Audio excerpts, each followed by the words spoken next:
Olá, pessoal! Estamos aqui hoje para continuar a nossa aula sobre o planeta Terra. Então, só relembrando que a gente já viu até hoje, vimos um pouquinho sobre a constituição do nosso planeta Terra, né? Sobre as camadas que constituem o planeta. Então, falamos sobre a crosta, o manto, o núcleo, o que tem em cada camada. E a gente também comentou um pouquinho sobre os fenômenos que acontecem no planeta Terra, como tsunami, terremoto, vulcão, né?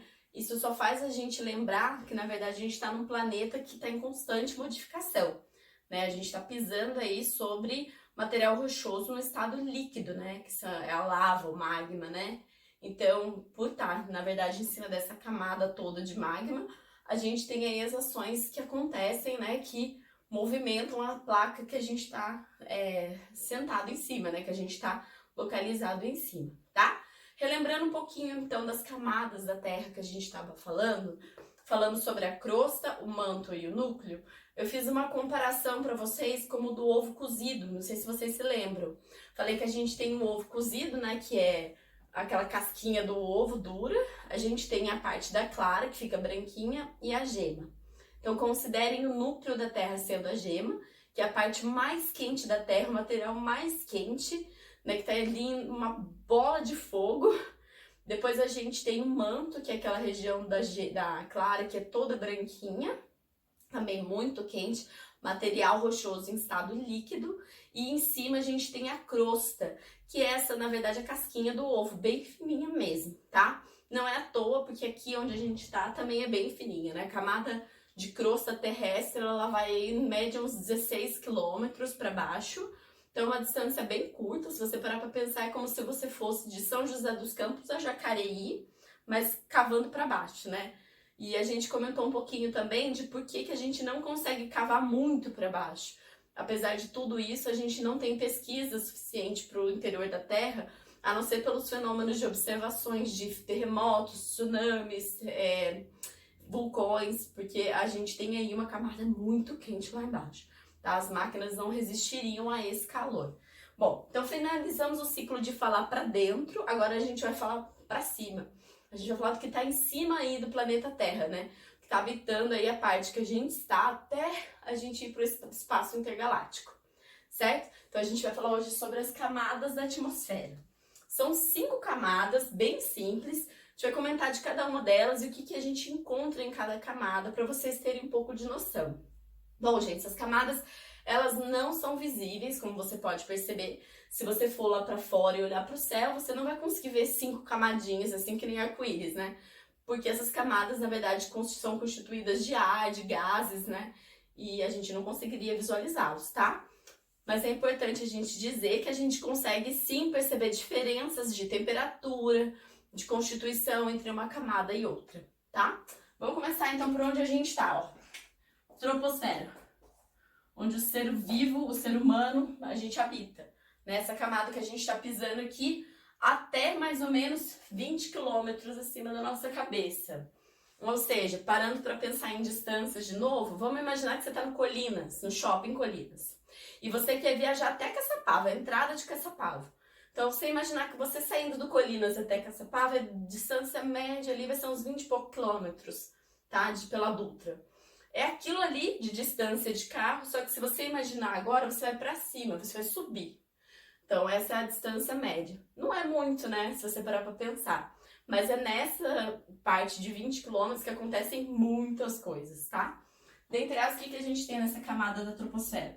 Os fenômenos, né, então chuva, tempestade, a gente tem aqui a parte de furacão, tornado, todas essas... Todos esses fenômenos meteorológicos que acontecem na camada da troposfera, tá? As nuvens, né? Então é uma camada muito visível pra gente, assim, porque a gente consegue visualizar essas coisas no nosso dia a dia. É também aonde a gente encontra os aviões que eles estão voando, tá? Então, nessa camada de troposfera, os aviões conseguem voar até bem pertinho ali da camada da estratosfera, tá? Um fato interessante é que aqui nessa camada da troposfera a gente tem alta quantidade de gás oxigênio, que é o gás que a gente respira. Então o ar aqui ele é bom para a gente respirar. Mas conforme você vai atingindo altas altitudes, né, você vai indo mais para cima, esse gás oxigênio vai ficando mais rarefeito, ele vai, na verdade, se dissolvendo e ficando mais difícil de ser encontrado. E aí o ar, então, não fica tão respirável assim pra gente. É só vocês pensarem quando vocês viajam de avião, que tem lá, máscaras de oxigênio cairão automaticamente, né? Eles falam isso não é à toa, né? É porque se você precisar, em caso de alguma emergência, usar a máscara de oxigênio, é o único jeito de você conseguir respirar nas camadas mais altas da troposfera, tá? Então, é uma camada bem habitável aqui, né? De fenômenos biológicos, meteorológicos. A gente também tem a camada aí de oxigênio, né? De ar, nosso gás que é tão importante para nossa sobrevivência. Então, a troposfera, acho que é uma das camadas mais simples da gente explicar. Vamos agora um pouquinho mais para cima, falar da estratosfera. Então, a gente está considerando aqui de 20 a 50 quilômetros daqui da Terra, né? Do nosso chão. Vamos imaginar que o limite da estratosfera, que é 50 quilômetros, é uma distância média como você fosse de São José dos Campos até mais ou menos Caçapava e voltasse. Se você imaginar que você está no Colina, se você vai até o fim da cidade de Caçapava pela Dutra e volta, você imaginou aí 50 quilômetros mais ou menos, tá? Então, essa camada da estratosfera é uma camada que já muda os gases e a constituição dela, né, então, e muda também o que tem nela, tá? A gente não tem vida lá, né, habitando. Então, que gás que habita aqui nessa estratosfera? É um gás muito parecido com o oxigênio. O oxigênio a gente fala que é o O2, né? O gás oxigênio que a gente respira. Aqui é o mesmo elemento químico, o oxigênio. Só que em vez de ser O2, ele é O3. Ou seja, tem 3 oxigênios para formar esse gás diferente, que se chama ozônio. Esse ozônio é um gás muito importante para o planeta Terra, que é graças a ele que a gente tem uma barreira natural contra os efeitos nocivos dos raios UV, que são os raios ultravioleta. Esses raios aqui causam muito problema de pele, eles são raios que alteram, né, na verdade, a constituição das células, então tendem a ser cancerígenos, né? A gente ouve muito falar para usar filtro solar, né? É como se o ozônio fosse um filtro solar natural do planeta Terra, tá? Que a gente tem para proteger. Então, os raios ultravioleta, eles têm essa função, eles entram pela camada da Terra e o ozônio tem essa função de proteger, tá? Um problema muito grande que tem acontecido hoje em dia, na verdade, antigamente tinha até mais. Tem uma substância química liberada pelos equipamentos, por alguns equipamentos, que se chama CFC, clorofluorcarbono. Era liberado muito por gás de geladeira, de ar-condicionado, alguns aerossóis. E esse gás, ele tinha a capacidade de destruir o ozônio, que era uma proteção natural da Terra. Então, causava buracos na camada de ozônio. E aí, onde tinha esses buracos, os raios ultravioleta, eles entravam com toda a força, né? Então, a gente sempre ouve falar disso, né? De buraco na camada de ozônio. O que é esse buraco? É a ação desse gás aqui que destrói, né? Não só esse, mas, na verdade, tem outros motivos também, que destrói o poder do ozônio de proteger a Terra, né? Quebra essa molécula de ozônio. E a gente tem a ação dos raios ultravioleta nos bichos, nos animais, nos seres vivos, tá? Então é importante dizer que o ozônio ele é muito bom para a estratosfera e para o nosso planeta, para garantir essa manutenção da vida. E uma coisa muito interessante é que esse mesmo ozônio, se ele fosse para ser aqui na nossa camada respirável, ele não ia ser um gás bom pra gente. Ele não é um gás respirável. Na verdade, ele chega a ser até tóxico. Então, ele é bom ali, onde ele está, na estratosfera, tá? Então, falando um pouquinho sobre a estratosfera, tem essa função aqui de proteção, de camada de filtro solar. É um ar muito mais rarefeito e cheio de O3 para proteger o nosso planeta, tá? E lembrando que alguns gases podem destruir esse O3. Então, é bom evitar produtos que contenham CFC. Hoje em dia, acho que nem vem mais nos aerossóis, mas antigamente vinha escrito que é livre de CFC, né, desse gás, porque é um produto ecologicamente correto, né? Isso é muito legal. Vamos agora falar da mesosfera, essa camadinha que vai até 80 quilômetros da onde a gente está pisando. Mais ou menos se você pegar seu carro do Shopping Colinas e for até a entrada de São Paulo, tá? Então, você está imaginando que você vai fazer esse mesmo trajeto da Dutra para cima, tá? Então é uma camada bem alta agora. Essa camada, como o próprio nome fala, é do meio, né? Meso, meio. O que tem nessa camada? Eu falo que é fácil de lembrar dela por causa do me. É a camada que a gente tem, na verdade, as chuvas de meteoros. Quando a gente vê, na verdade, a tal da estrela cadente, que não é uma estrela, né? É um meteoro que está esbarrando ali na atmosfera da Terra e formando uma faísquinha. É aqui que ele bate e forma essa faísquinha, tá? Então é uma região que a gente tem aqui a entrada dos meteoros. Então, lógico, alguns meteoros podem ultrapassar, mas a maioria deles, que a gente está sendo bombardeado o tempo todo por micrometeoros, né? Eles batem aqui na mesosfera e à noite, quando você olha lá no céu, uma cidade que não tenha muita luz, você vai ver aí as estrelas cadentes, né? Que a gente fala que é estrela cadente, certo? Então é uma camada também fácil de se observar, né? Porque você tem aí um efeito que é bem comum. Uma coisa interessante nela aqui é a temperatura. A temperatura média aqui pode ser de menos 100 graus Celsius. Então, já é bem frio mesmo, tá? A gente tá considerando aí uma região que só foi esfriando até aqui, tá? Vamos pensar ainda por isso, o porquê disso, que daqui a pouco o cenário muda, tá? E vamos então agora falar da termosfera, que é essa camada que eu falei que muda, porque o nome já diz tudo, ó, termo, né? Termo de temperatura, é onde começa a esquentar, na verdade, né? Ali é uma região que tem um aumento de temperatura médio, tá? Um pouquinho mais quente.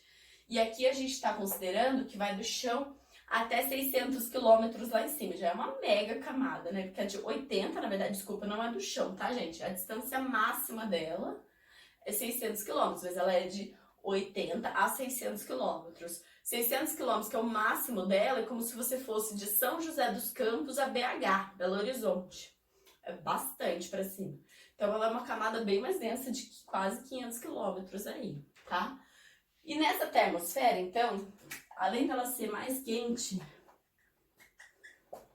a gente tem aqui um fenômeno lindo, maravilhoso, que eu quero que vocês depois deem uma olhada no Google, que se chama aurora boreal ou aurora austral. Depende de qual hemisfério que a gente está falando, né? Que é um fenômeno até difícil de fotografar para quem observa a olho nu, porque é uma condição de luz muito específica, né? Dos raios que estão entrando no planeta Terra, um horário específico e tal. Daí você olha para o céu e ele dá aquela impressão de que tá tudo verde, tá tudo uma cor diferente, né? É bem bonito mesmo. Então, a gente fala que é aurora austral quando ela acontece no hemisfério sul, que é aqui na região né, bem do extremo do sul do mundo, do planeta, e a aurora boreal quando a gente está considerando o hemisfério norte, também o extremo, tá? Tem que ser o extremo para poder atingir a visualização da termosfera. Então, deem uma googlada depois em aurora boreal e aurora austral para ver a carinha delas, que elas são divinas, são, assim, muito lindas, e pena que a gente não tem aqui para poder visualizar, né? Tem que ter umas condições bem específicas para isso. E por último, a gente vai falar da exosfera, que como o próprio prefixo fala, exo de para fora, né, externa. Então ela é a camada que já conecta a gente com o espaço intergaláctico, tá? Ela é onde a gente tem também os satélites artificiais, a parte de toda a comunicação do planeta Terra, né, pra gente poder pensar aí, na verdade, nos os foguetes que saem, né, e tudo mais. Porque aqui, na verdade, também tem uma região que a gente não fala com muito detalhe nesse livro, mas se chama ionosfera, que está transitando, que é onde a gente consegue uma conexão mais fácil com o planeta para satélites, tá? Então a exosfera, que já é mais de 600 quilômetros, já é bem longe daqui, ela não tem limite, porque ela já considera o espaço intergaláctico, tá?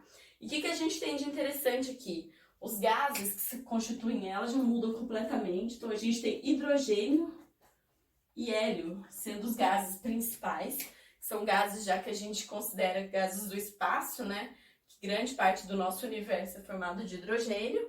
E aqui a gente já considera também, então, a área dos satélites, tá?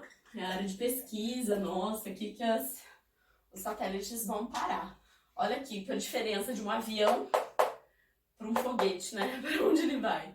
E o avião, assim, você considera a troposfera, mas tem um caso específico, que era o Concorde. Hoje em dia ele não voa mais, mas ele voava pela estratosfera. Era um caso, um avião supersônico super rápido. Mas hoje em dia ele não pode mais voar, até não lembro as razões das quais ele não pode mais voar. Se quiser pesquisar e me trazer depois, é uma boa.